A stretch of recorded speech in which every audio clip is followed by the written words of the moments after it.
મિત્રો, મારું નામ સંજય શાહ છે. મને પાવર સેક્ટરમાં લગભગ 40 વર્ષનો અનુભવ છે અને સોલરનો 15 વર્ષનો અનુભવ છે.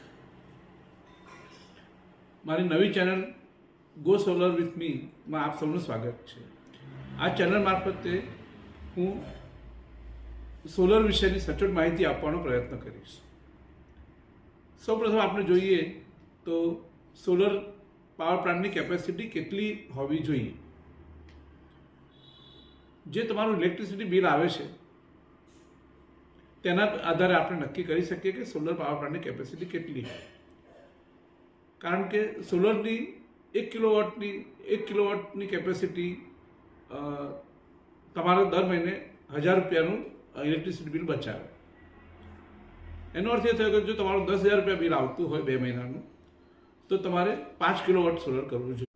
વધુ માહિતી માટે સ્ક્રીન પર આવેલા નંબર પર તમે કોન્ટેક્ટ કરી શકો છો. અને આ સાથે મારી ચેનલને ફોલો કરવાનું અને સબસ્ક્રાઈબ કરવાનું ભૂલતા નહીં.